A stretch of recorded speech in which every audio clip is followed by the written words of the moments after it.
Hello, hello, hello, and welcome to today's episode of Her Version. This podcast is dedicated to sharing stories of struggle to triumph, a platform that allows individuals to tell their truth in order to inspire and uplift others. For those of you that are new to this podcast and like content like this, make sure you hit that subscribe button, follow, like, and share. I am your host, Sabrina Victoria. Let's jump right in.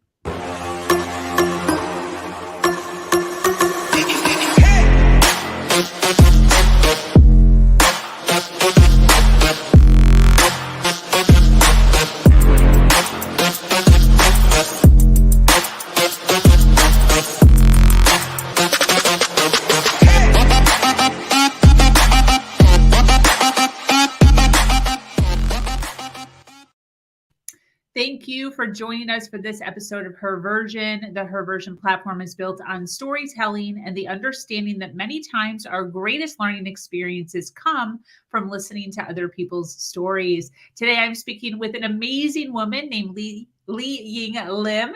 LiYing is the founder of When Still Waters Speak and is a transformation mentor and divine energy alchemist.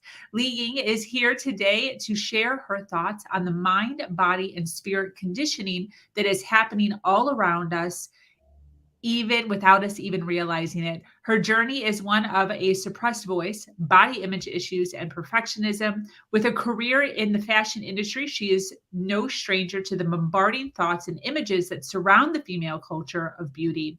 She joins us today to share her real thoughts on living on purpose and embracing our authentic power.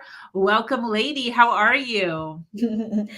Really, really good. How are you, my love? I am doing fantastic. I so appreciate you joining me and hanging out with me a little bit today. It's actually morning here in the US. I didn't even ask what time it is over there. It's about 3 p.m. here, so we're midway through our day. Are you in the future? No, I think we're on the same We're on the day, same day. So actually. today is the 23rd over there. It's Thursday. Yes, yes, it is. And I'm in Very cool. Edinburgh for anyone who's wondering. I'm in Scotland. So yes, we're on the same day. So we're not exactly in the future, but sometimes we kind of cross through that, don't we? Yes, yes. Well, I'm really excited to talk to you and hear some more about your journey, your story. I think that the Mhm. journey that you've been on in your life is so interesting, and I feel like it just goes from just one side of the spectrum all the way to the other side of the spectrum. And I just love where you're deciding to kind of pave your way through your journey. I just think it's so beautiful. So I'm excited to kind of dig in and learn more. The first question that I'd like to kind of start with is just what's the biggest challenge? You know, you've lived a nice, solid life up to this Mm. point. You've been through, I'm sure, tons of ups and downs. And just kind of curious, what's the largest challenge that you've gone through this far in your life? And then what did you learn from that challenge? Wow, what a great question. Thank you. First and foremost, thank you for having me here.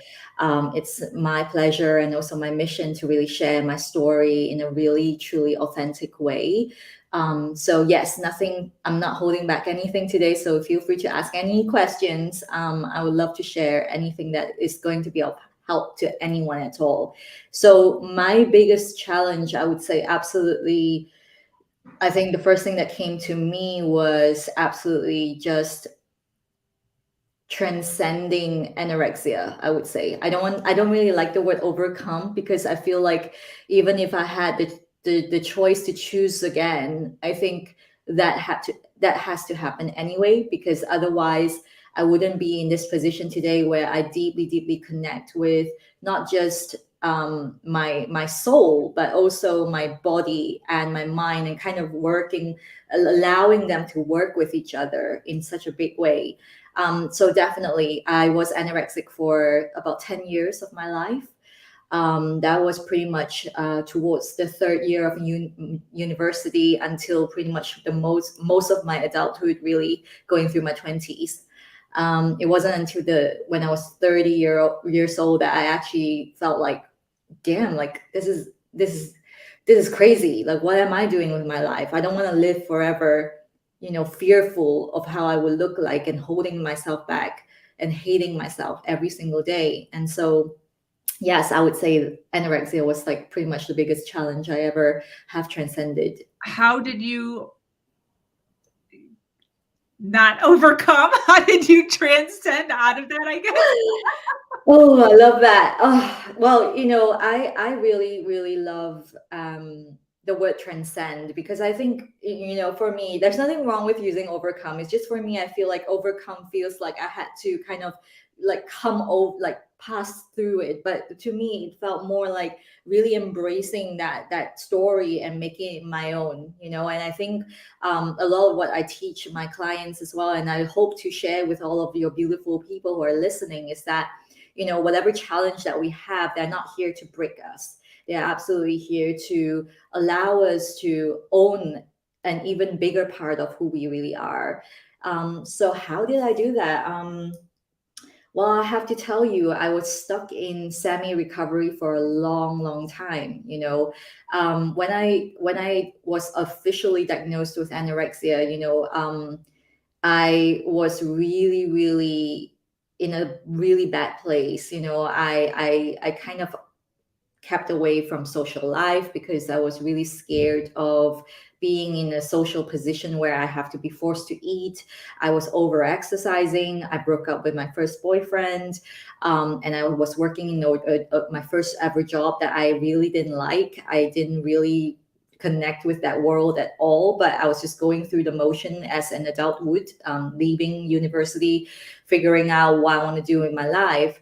And a lot of times, anorexia was something that felt like I had control of my life. It's like the one thing I could control, right? It's like, how do I eat? How do I exercise? How can I fix that number on the weighing scale? And so eventually I dropped down to a really ridiculously low weight that was quite threatening to my life. And that was the one time that I actually saw my mom burst into tears. And this is a mother that I can tell you that I never really had a good relationship with at first. I do have a beautiful relationship with her right now, but at the time I held a lot of wound and I blamed it on her a lot.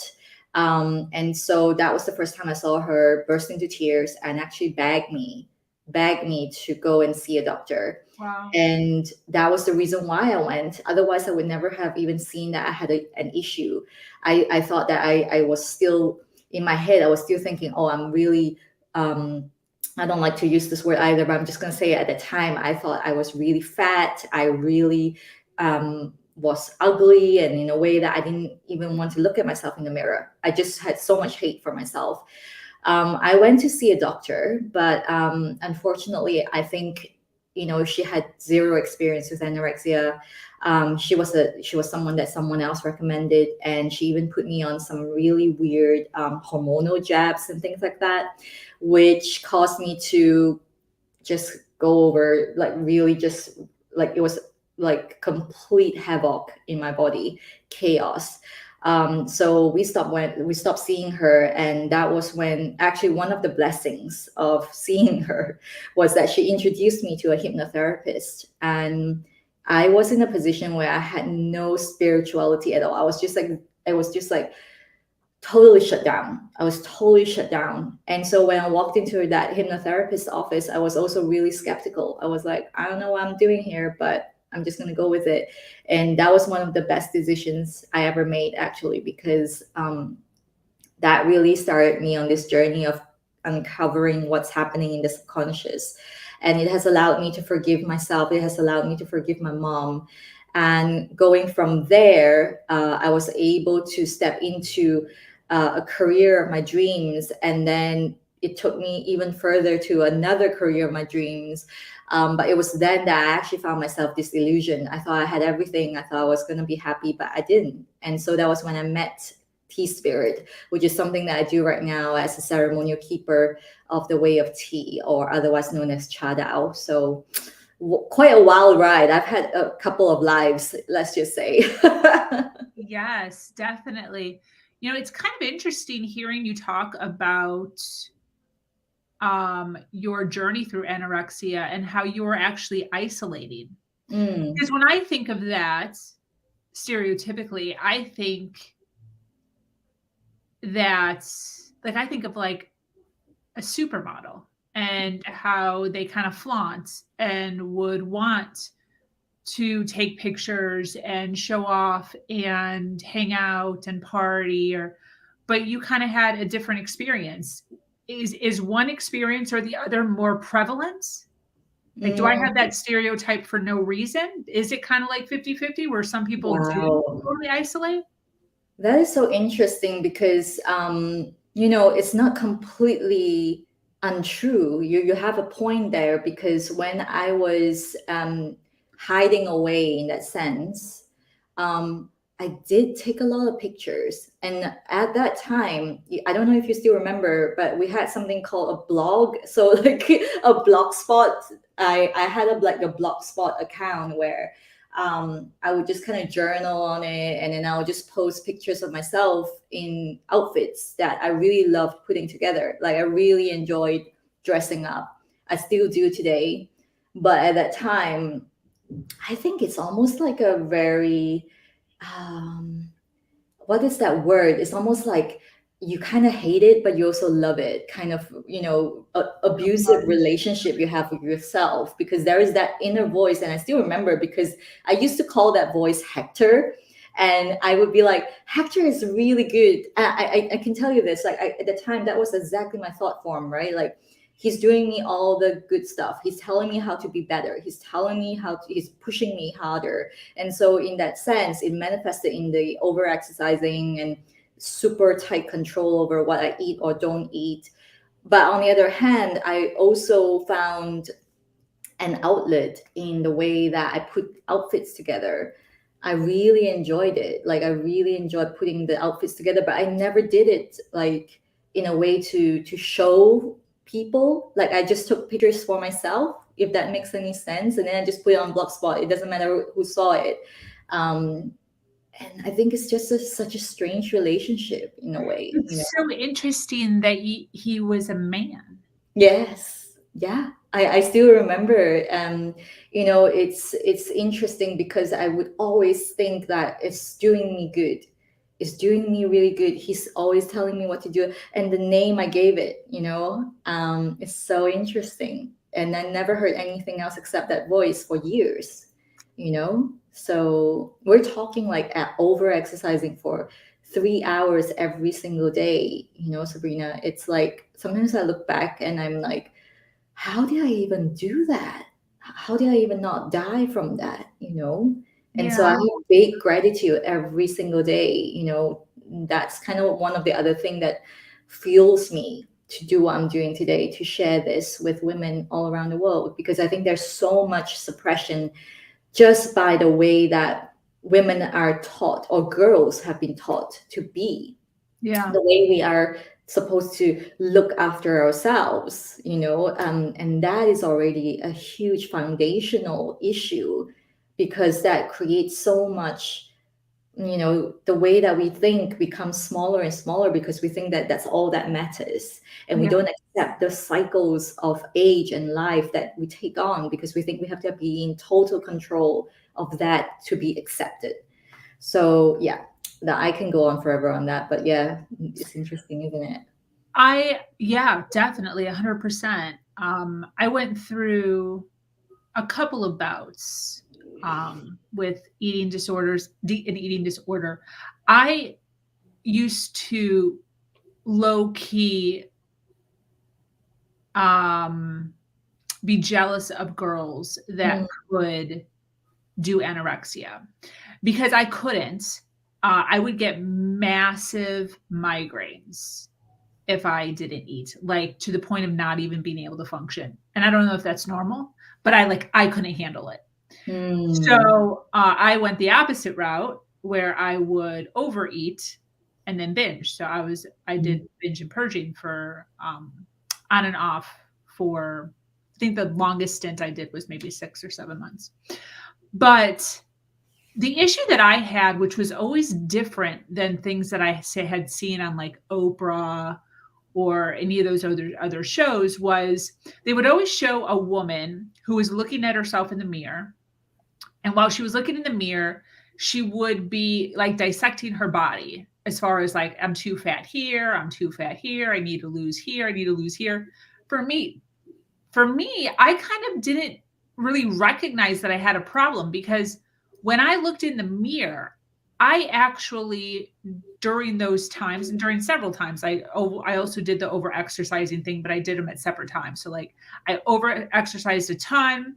And then when I couldn't do that anymore because of time restraints, I'd switch to bulimia. And then when my time restraint opened up and I could have time to exercise, then I went through this whole like cycle of over exercising or throwing out my food for extended amount of time. But when I looked in the mirror, I was actually happy with what I saw. My issue was when I wasn't looking in the mirror. I would visualize, like I would see people out and about walking, and I would compare myself to these people. And every once in a while, with boyfriends or friends or whatever, I would say like, I look like her. And they'd be like, are you freaking insane? You're like 10 times smaller than that person. But in my head, without looking at myself, I visualized myself as being bigger than I actually was. So because of the things that I saw on TV and on shows, I actually thought, I didn't actually recognize that I had a problem until like way later. And when the last time I did the binging and purging, I recognized that like it was going on for so long that I had a problem. Like I was starting to get sore throats. I was like, messing up my body. So what was your journey with that? Was that you were looking in the mirror and not satisfied, or was it an overall thing? What did your thought process look like with that? Oh, wow. I mean, while you were talking about that, I was kind of, I kind of relate on several stages that you mentioned. Funny thing is, I don't remember looking at myself in the mirror that way, because I didn't even want to look at myself in the mirror. I always felt like, if I could, I would just kind of just dress in the dark, which is not really exactly true, obviously, because I have to put on makeup and, kind of like, like I said, I took pictures of myself in outfits. But I think my brain was just so good at kind of separating out things, like the outfit itself was just one thing, but I didn't really see myself there, if it makes any sense. Yeah. So I was really disassociated from myself completely, and I think that was really my coping mechanism, because there were lots of things going on in my life that I didn't really want to look at the time. Just to give you some context, I went to university in Manchester here in England, and it was a lifelong dream that I achieved, but I worked really hard to do that. I left Malaysia, which is where I'm from, to get there, working really, really hard to get the results I needed to get there. And then when I got there, what happened was that the economic recession kind of crashed, like everything just crashed. And when I graduated, I didn't get a job here, so I had to leave to go back to Malaysia. And that was one of the things that was like almost like a crush to myself. And because it was everything to me, it really, really felt like something I didn't want to look at, I don't want to face. And going through a lot of things like a breakup and just trying to figure out what the hell I'm doing with my life, they were just things I didn't want to see of myself. And I think the body was something that I found myself starting to control when I was in a relationship with a man at the time. And I think it was like I saw this pattern after a while. Obviously at the time I didn't, but I realized that when I was in a relationship, I wanted to look a certain way for him, even though it wasn't asked of me. But I had this upbringing or maybe conditioning or programming that I needed to be a certain wave like look, so that he doesn't have any, like I become impenetrable, does that make sense? So that he doesn't have anything to criticize of me. That was like my defense mode. That's what I remember. And kind of talking to you right now about it, I know that it was really about avoiding, like for me, I just wanted to avoid any kind of conflict or confrontation. I hated confrontation, I remember at that time. Um, and so in every way, I was just trying to avoid disaster through my body, because then nobody will be able to criticize me. Nobody's able to say that I look like I need to lose weight, or, because that crushed me when I was much younger, before this whole anorexia began, raised in a Chinese family.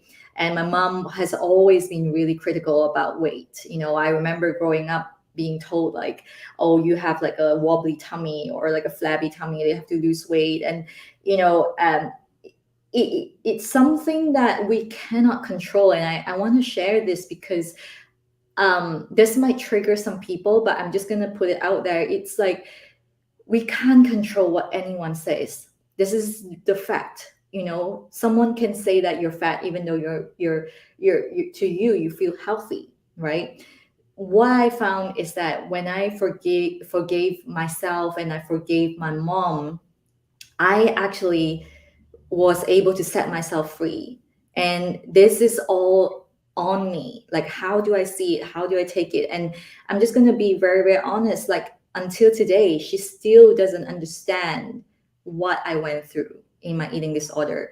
She still thinks that it's a phase that I went through when I was younger. And so recently I got married, and obviously, with a wedding, you have to try on dresses and things like that. She would still say things like, I think you have to lose a couple of weight, like, maybe a couple of pounds, you look better. She would still say things like that. But the difference is I'm not triggered anymore. I just laugh it off. I just know that it's part of her upbringing. It's a part of her conditioning.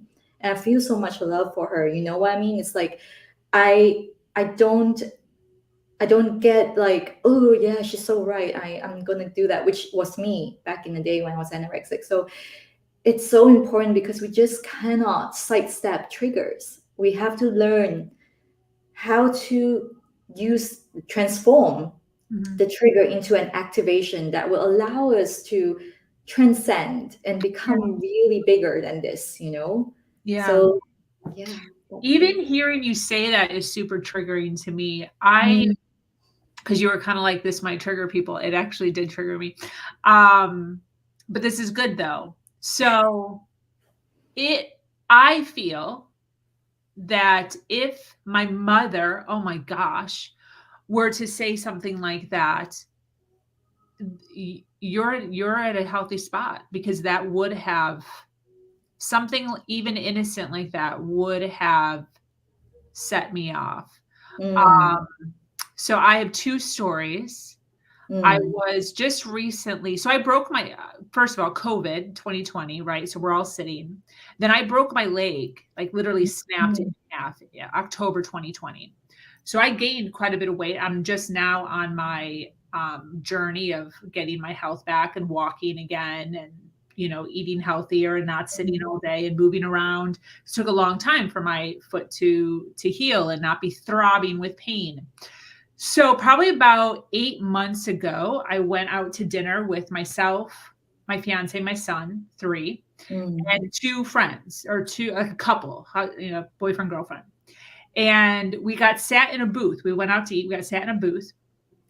And I'm maybe like, I don't know, 40 pounds overweight.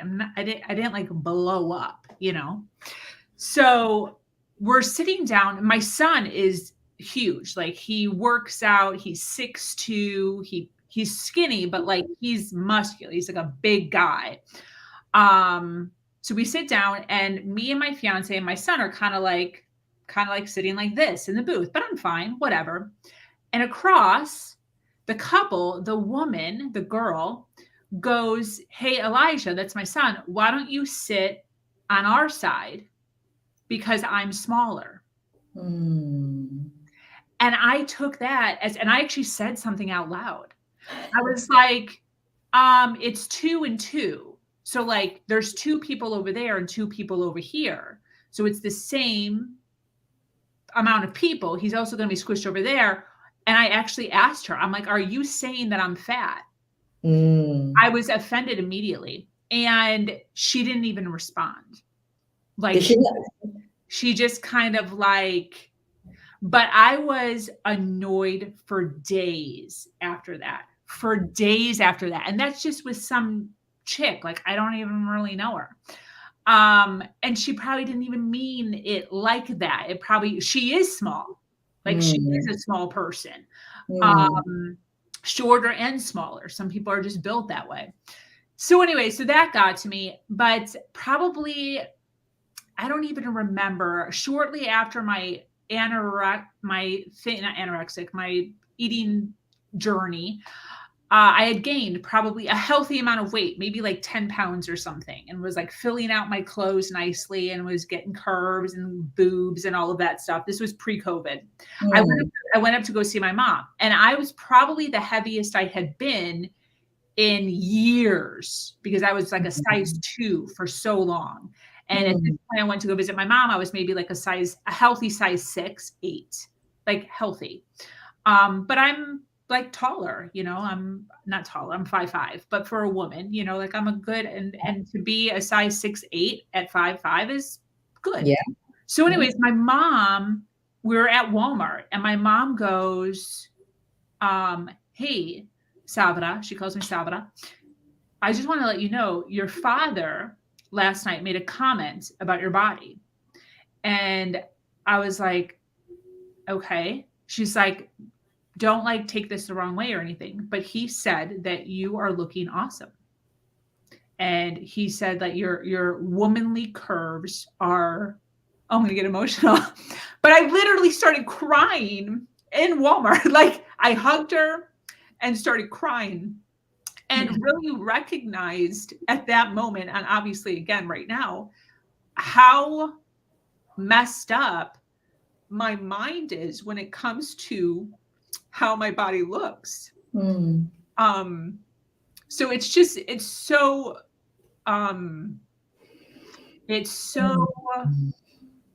revealing, I guess I want to say, that you were able to actually hear somewhat not the most flattering, comments from your mother, and especially when you're picking out your wedding dress, and being able to kind of allow that to flush off your back is really coming a long ways. That I think a lot of individuals that deal with, males and females, that deal with body image issues need to recognize that you can, if you work on that part, you can go from one extreme, which is your story, to the entirely other extreme of your wedding dress shopping. And this is being said to you. I mean, that's huge. Yeah. Like a huge accomplishment that you are showing here when it comes to the amount of work you've put into your mental and emotional health. I just think that that's absolutely phenomenal. Oh, Sabrina, I mean, what you're telling me is so beautiful, because this is 100% what I share with my clients as well. And that's the core of what we do in the Siren Goddess immersion. And I want you to really, once we get off the podcast, you don't have to do it here right now, and let me know how it goes, is that really bring those memories in, like the part of the story about, sitting in the booth and feeling really triggered by that woman, and really drop into your body. Just drop into your body and feel where that activates you. Like, where is the charge? Where is the tension? Where do you feel the pain, even sometimes for some people? And really, really see that. Like, just give that a big hug and a squeeze, and really bring that in. Breathe deep into your belly. And it's almost like you're hugging this baby, and you're bringing it into the core of your body, and breathe it into your belly, and then exhaling it all the way out of your legs and your feet into Mother Earth.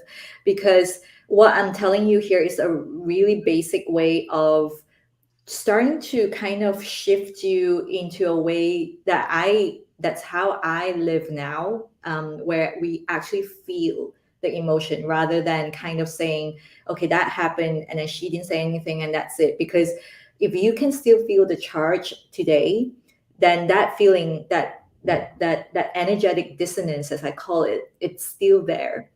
I And mean, that obviously, you got me all like while I'm telling trigger, you, right? all emotional. Yeah. Yeah. So yeah, So obviously it is still there. that is so beautiful because like I call myself an alchemist for a good reason, because I'm here to really alchemize that pain into purpose. And I think there's a bigger story here where you can really tap in when you're allowing yourself to feel it, but not to mentally attach emotions to it, but rather to feel it in your body. That is the truly authentic way of feeling and moving our emotions, because emotions are just energy in motion. And the reason why I can sit here and kind of laughingly tell you about what my mom said about my wedding dress is because, like, in the moment when she said that, was I triggered? Like, I'll be like, oh yeah, totally. I totally would admit that, yes, at the time I was like, how could she say that? But I kind of really tuned myself and taught myself to quickly feel it in my body in that way that I just taught you. And it just hits the right vibration where I'm able to give myself so much more love, and it transmutes in a way in your body that I can't even put into words. You just have to try that and see how that lands for you. Um, Obviously, the work is much bigger than that, but that is a really good way of beginning to feel, really feel it in your body and working with your body, because what's going to happen is you're going to activate the energetic circuits in your body that are asking you to look at right now with the incidents that are happening. And when they awake, you will actually be given another entryway to a bigger soul mission. And that is what it means to really live on purpose, because now you're like, oh, I get why that happened to me now, you So know? why do you think certain things like, my past entails single momhood, getting abandoned by my entire family, my entire church because I was pregnant, Mm, abusive relationship.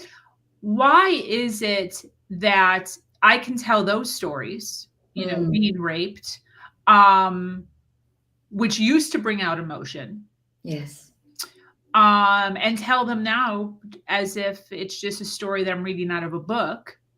But this that I just brought up, which I haven't even thought about or talked about Mm, at all, is all of a sudden bringing up emotion. Like, is it emotion per story?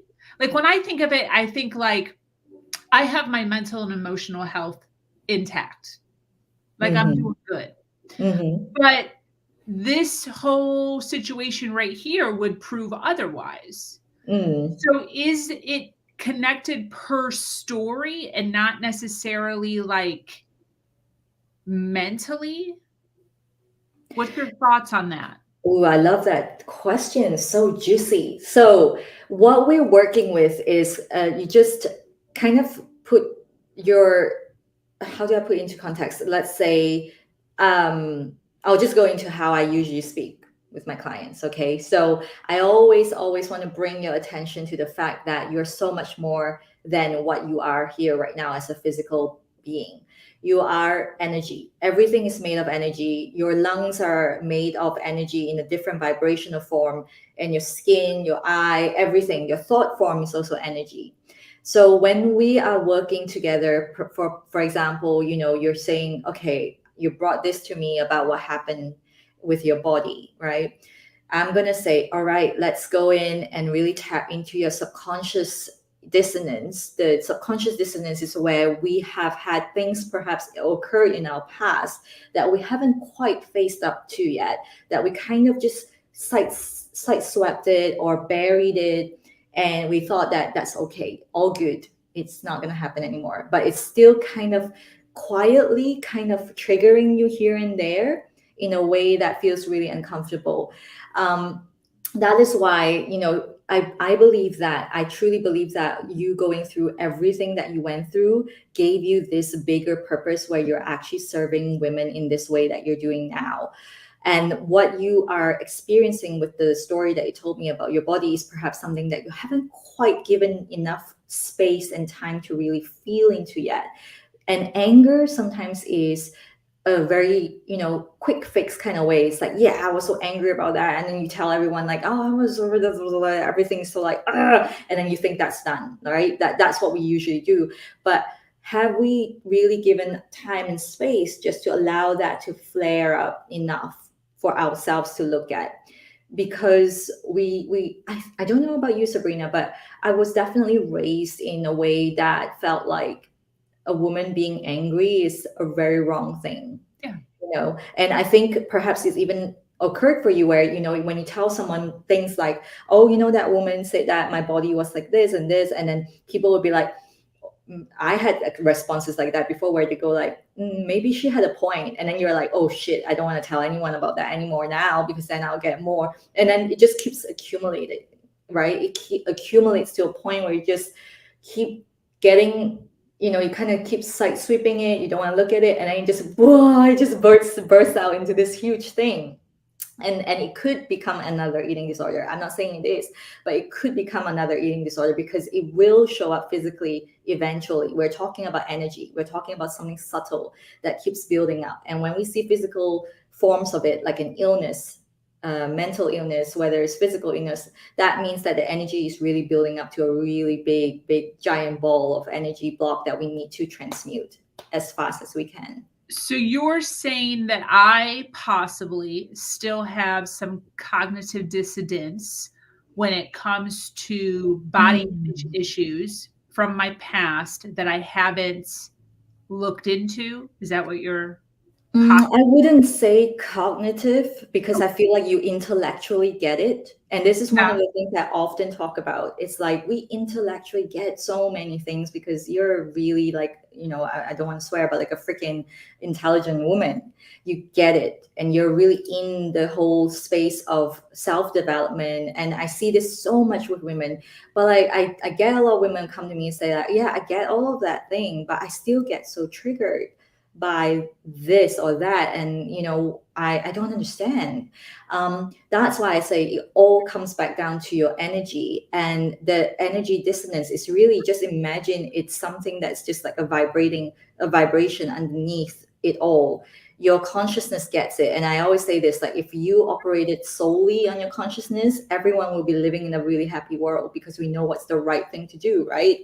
But it is the subconscious that runs us. The subconscious runs 95% of the show for us. So subconsciously, there's something going on with you that is an interference. I call it an interference. I don't ever want to say it's an obstacle or whatever, because it really is just there for you to become even bigger, even truer, even more authentically you. So I would actually celebrate that. Let's look into that. Let's feel into that and see how that is going to open another door for you to do even bigger things in this world, really. Yeah. Wow, that's so interesting. I wasn't expecting that to happen like that. I haven't even thought about those things obviously this one just happened a few months ago, 6 or 8 months ago or something. But, I literally was upset for a couple of days, and then I just kind of set it down, whatever, never thought about it again. It's the whatevers that kind of pushes it down, Okay.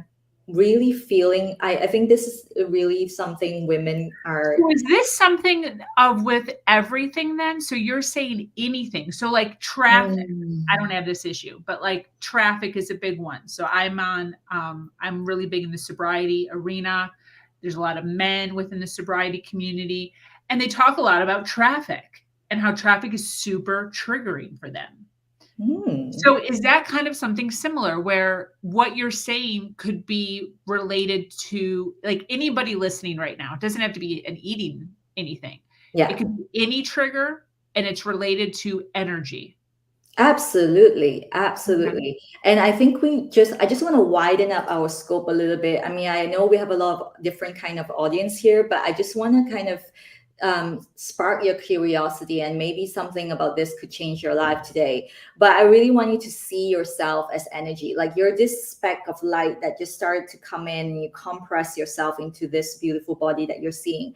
But make no mistake, your energy is absolutely like this toric field that hits the ground and rises up as a body, but it goes back up and down again. So we are constantly in exchange. We are the universe. We are literally the universe. And so if you just kind of follow my trajectory on that, right? Your everyone's soul purpose, everyone's asking, what's my soul purpose? Soul purpose. But really, everyone's soul purpose is absolutely to continue to unfold into who we really are. And it is that big. It is the fact that you are as big as the universe, you are limitless. And in that sense, I'm going to share that in the sense that if you really say, okay, I am the universe, how does that work, right?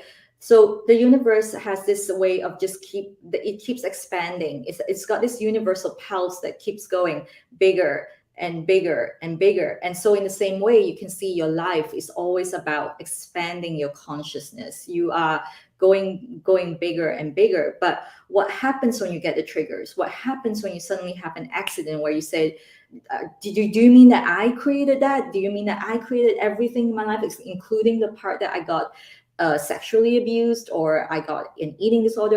You mean I created that? I mean, the conversation is so big that I've come. This is my perspective, and this is something that's been handed down to me by really beautiful shamanic masters and teachers. The fact is that the bigger the challenge you faced, the more proof that you are here to do bigger things. It is something you chose. It's a soul contract that you signed. And yes, some people get really freaking triggered by that.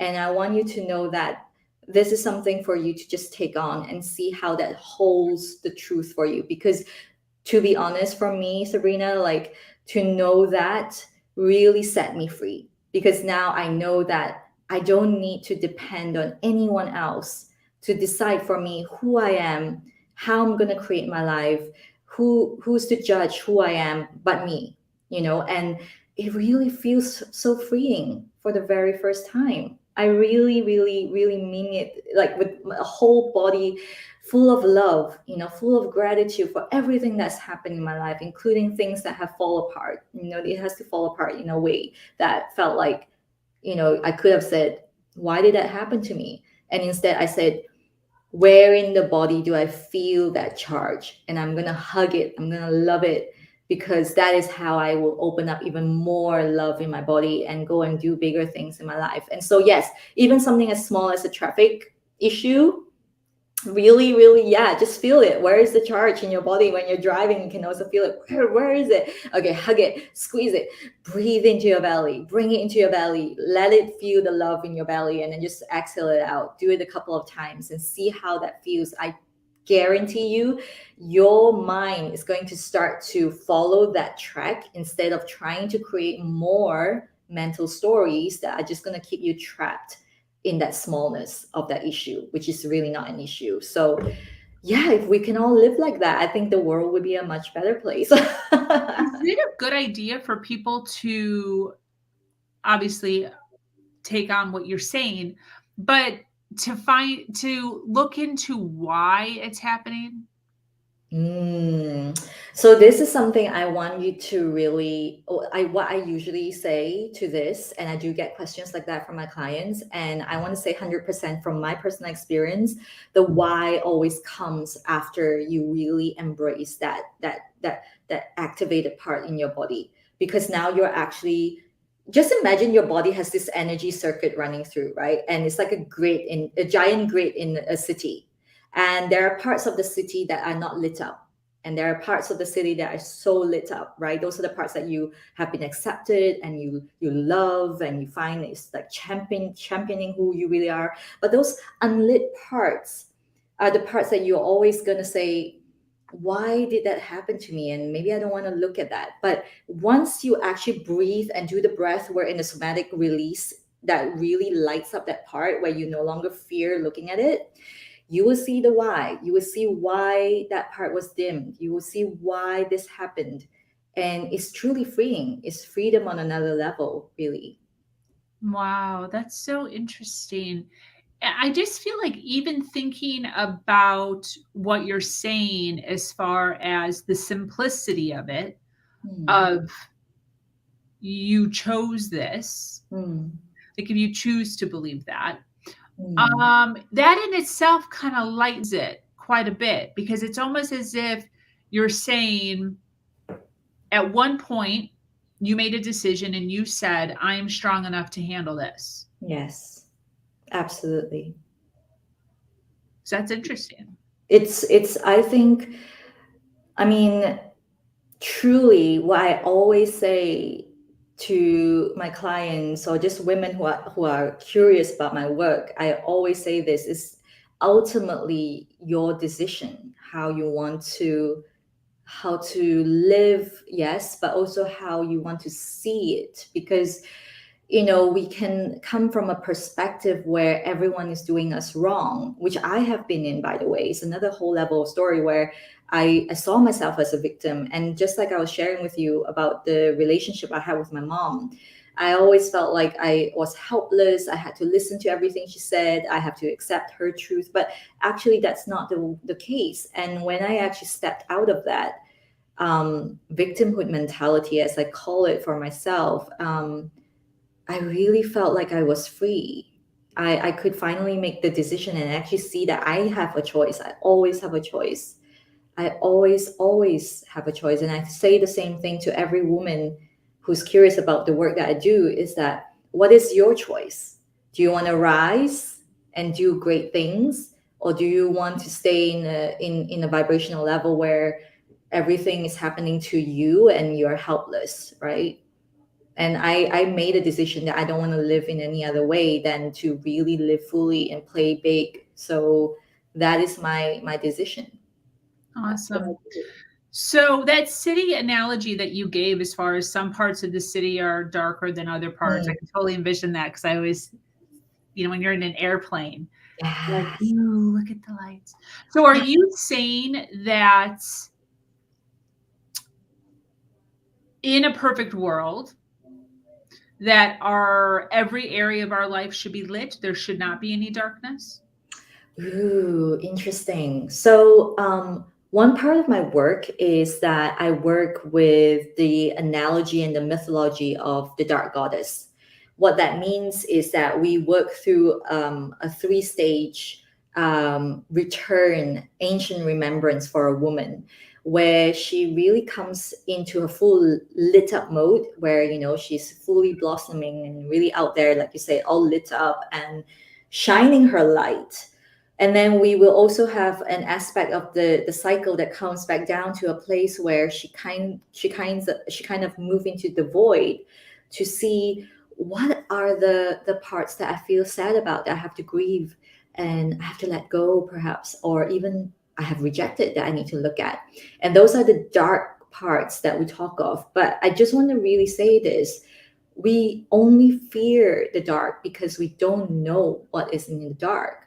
But if we can learn to really navigate the darkness in a way where we honor the wisdom that we have in us, and that comes from the work that I do in ceremony, where honestly, Sabrina, I can't even put into words because we are really working with another realm. Like, we're working with the plant medicine. Yes, I use tea from the ancestral and spiritual lands of tea to use to infuse the ceremony with that gentle guidance. But there's something about a woman who's walking home and receiving her own dark goddess that finally gives her the courage to look at those parts that she thinks is ugly, that she thinks is too dark, the slums, like the slums of the city that she doesn't want to look at.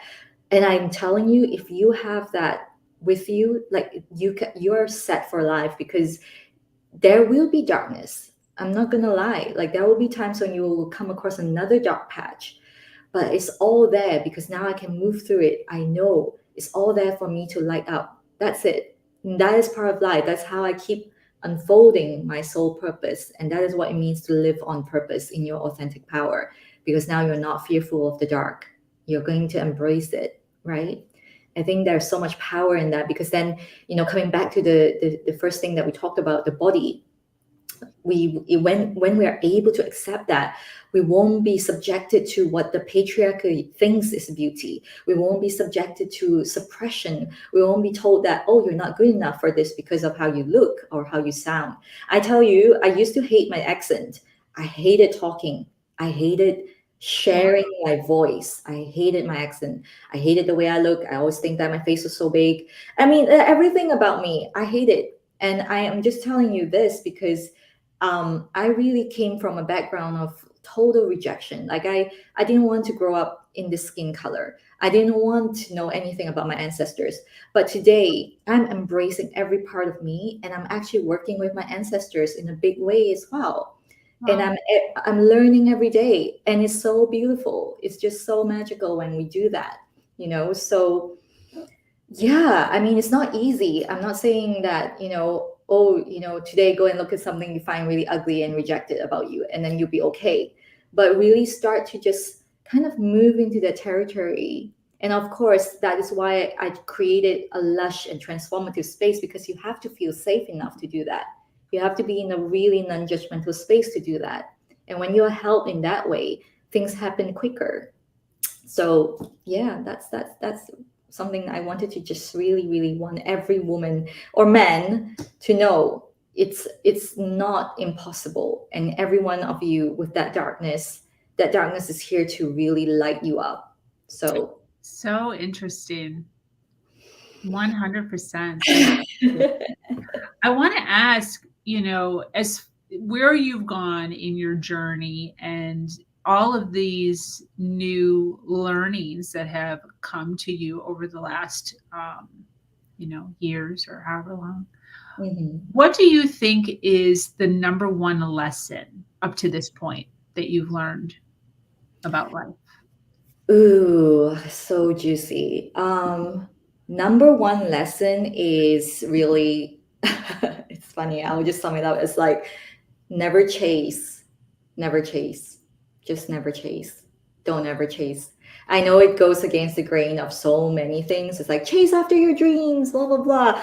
I've certainly done it before. I've chased after people as well, but that is the number one lesson I've learned, because I've learned that when you are in flow, honestly, like just everything happens, and it's a beautiful state to be in. And I want to be in that more than ever now. So if they're not chasing, what should they be doing? Really coming to your sense of who you really are. I think that is all we all need to do. That's really all we need to do. Like, even as, I know for you, for example, Sabrina, you probably have different identities. You're a boss, and then you're a mom, and perhaps you're a wife, and a daughter, and all of us have all those identities. But and this is the question I ask myself every single day, like, how can I fuse my true self, my truth into all of those things and still feel like I'm in integrity? Because I don't ever want to change my sacred container for anyone else. And that is coming from love. It really is. And I think if they really, truly, truly embrace you for who you are, they will respect that, even your family. And that is something I had to learn in a hard way, but I just want to put it out there. It is possible. It really is. My mom, she had, I told you that we hadn't had the best relationship, but now we are really truly like tight and close. And she came to one of my tea ceremonies, and I remember sitting through it. She was just like clueless. Like, she was like, I have no idea what's going on here. But after the ceremony, she came to me and she said to me, I really don't know what you're doing, but I know this is really important, and I will support you in any way. And I think that is it, because I'm just doing what I need to do, and I just invited her. You want to come, you come. You don't want to come, it's fine, right? And she came. And that is the kind of flow I want you to be in. Like, who you are. That's it. And come from love always. That's it. That's awesome. The dynamic of the difference between your personality and your mom's personality, how does that feel to you? Hmm. I don't think, I mean, it seems different, but on many levels, I am so inspired by her, to be honest. Like, she's a go-getter, she's an action taker. And I think so much of me is kind of like, I've taken so much from her in that sense, but there's so much about her that I'm so inspired by as well, you know? And yeah, I don't know. I just have so much love for these people. Like, I really have kind of cut the karmic cords in a big way. And I want to put this out there because we tend to blame so much on our parents, you know, especially in the wellness world. It's always like, oh, your parental wounds and things like that. Yes, they are valid. But I think if we could just take a look at the ancestors that we had and what we are carrying in us, that's their strength, and really embrace that. And in a big way, we're actually releasing our ancestors from those wounds as well, you know. And that's where I want to be, and that's how I feel right now. So much big love for all of them, you know, including my grandmother, which I didn't have a good relationship with either. I had a lot of conflict with the women in my family, let's just put it that way. So now to speak to you in a way where I'm truly embracing of sisterhood and working with women, it's like, wow, like every single thing I learned was actually to lead me to this space, you know, to see the wounds lit up my city, you know. So that's how it is. And it's Yeah. available for everyone too. Yes.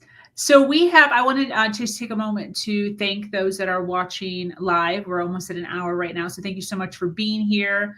Thank you. Thanks for listening in to LiYing's journey and the things that she has encountered and overcome in her life. Transcended from. I don't know how to use that in correct context. I'll have to figure that out.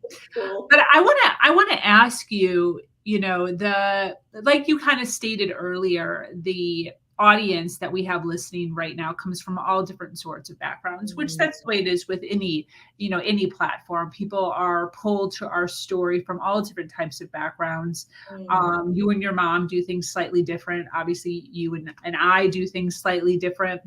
In your opinion, you know, there's women listening right now that are intrigued by what you're saying. Obviously, they've been hanging out with us. They're pulled towards you. They're resonating with what you're saying. However, they're from different backgrounds, and I want to ask, in your opinion, at what point are we good enough? Ooh, you're good enough already. I honestly mean this in every way. By the way, I work with women of all kinds of background and age, and you know, I speak in a way where I did never thought sometimes, you know, going back to at the beginning of my journey, I never thought I would work with women even in their 60s or in their 40s, but I have, and I had to kind of overcome my own kind of my own blocks in that way, right? But I transcended, but you know what I mean. So wow, like I truly believe this wholeheartedly is that you are already whole. And I say this all the time to my audience. I'm not here to fix you. I'm not here to repair you. I'm here to remind you of your wholeness. And that is what we are all here to do. Even the word healing, for me, what it means is to ascend you in your consciousness. It's not about healing you because you're broken, because it goes back to the same thing, like those unlit parts in your city, they are here to show you what is needed to be seen now, and they always unfold in the most timely fashion, never before you're ready. So you are good enough, you're always already good enough. Honestly speaking, you have to embrace that as a truth, embody that, because that is how people can feel in your energy, that is how people are magnetized to you. And yeah, like really, what's with fake it till you make it? Like, let's put that aside right now, you know, for good. Like, really, you don't have to just show up. You know, your messiness is what makes you authentic, and that is why I had to embrace myself as well, you know, coming from anorexia where I wanted to be perfect, which is non-existent. We are perfect as it is. We are. Absolutely. Absolutely. So can you tell us a little bit more about what you do? I know your website is above your head area, whenstillwatersspeak.com.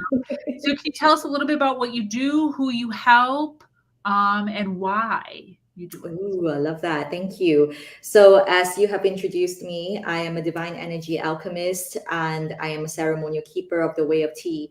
And I help creative feminine leaders to really live on purpose in their authentic power so that they can fully align with freedom, their own unstoppable vision, and abundance, because that's what we all want in our lives. And it is absolutely available in every way. So my work is really centered around ceremony, ancient wisdom of the plant medicine that I work with. It's something that's super gentle so that you can incorporate into your daily life and you can start to see the extraordinary in the ordinary so that you're not constantly chasing after the next high. You're learning to come back to understanding what is your intuition feel like? How do you work with your mind and your body and your spirit? And it is deeply, deeply illuminating. You know, that is going to set you on a path for life where you're always, always deeply in tune with your vortex of stillness. That's what I call it. So I really want that for every woman because we have a superpower in us. It's right here. It's right here. And our body, everything we have that the society has asked us to fix, those are our superpowers. And so we're going to work with that as well. We're going to learn how to move the energy in our bodies in the way that I kind of introduced throughout the time we had together here. Yeah, because really enlightenment is not enough until you actually embody that enlightenment, you know. So that's my work, and you can find me here, right here, or you can come and join my collective, which is free on Facebook, the Siren Goddess Collective. And yeah, that's where you can come and play. I love it. I love it. What are your big dreams for your business? Ooh, my biggest dream right now is to really, really make an impact in a way that allows women to know that they do not need to fear the darkness, to fear the void. You know, like the whole idea of slow living, but also taking truly aligned actions. There is something in Taoism that is said that is called Wu Wei, or called non-action or non-doing. I want every woman to have that. I want every woman to know that you exist as that vortex of stillness. And when you take actions, it's truly aligned and it's perfect. And you don't need to chase. Again, going back to that, you don't ever need to chase. That's the beauty of it.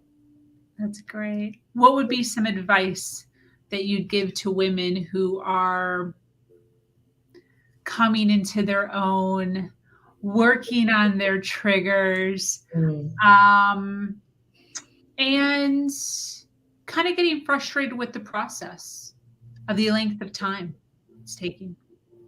You know what? I'm just going to put it out there. I've been there myself. I've been there for a long time. And looking back, I would absolutely say go and get the help and support that you need, because mentorship was really one thing that really changed my entire life. I was able to move through things faster, and I was able to really see why it was happening for me, and I would not be sitting here now if I did it on my own. Let's just put it that way. So absolutely reach out, get the support that you need. And honestly, you collapse time with that kind of investment that you put in, because you're gonna really elevate your state of mind in a big way as well. So absolutely do that. Yeah, that's one thing that I've really come to recognize over the last few years is exactly what you said, collapsing time. That's exactly how it feels. Yeah. Because I think of like how much time it would have taken me just to learn it by myself, and how much time people are actually putting into, hey, let me sit down today and read a book Yeah. on X, Y, and Z, versus just sitting down, investing in the money, sitting down with somebody who's an expert in that arena that can take you to that point or that idea or that thought or that trigger immediately and start working on it because they know the tactics of which how to do that. Um, Yes. does it shrinks time 100%, because then it's done, and then you can just keep moving Yeah, forward in the journey, in the passions that you're supposed to be taking on. Totally. exactly. 100%. Well, this was fantastic.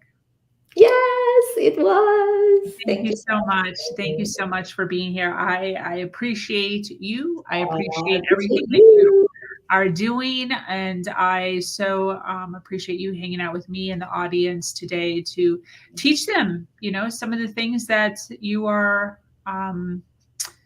learning and going through and embracing in your life in order to help us do it better than the way that we were previously doing it. So, for those of you that resonated with LiYing and everything that she was speaking about today, make sure you contact her at her website. I'm sure all of her social media and all of that jazz is at her website at whenstillwatersspeak.com for those of you that are watching on audio. And her stuff will be in the description below, so you guys can contact her and reach out as you like. So thank you so much for joining us here on the Her Version podcast. This community is expanding every single day and is filled with females who are striving to do better than they did yesterday. For those of you that are new to this podcast and like content like this, make sure you hit that subscribe button, follow, like, and share. If you have an amazing story to share of struggle to triumph, be sure to reach out to me here or at herversion.life. I am your host, Sabrina Victoria, and I'm so grateful to be here sharing a platform that allows people to share their truth and inspire others.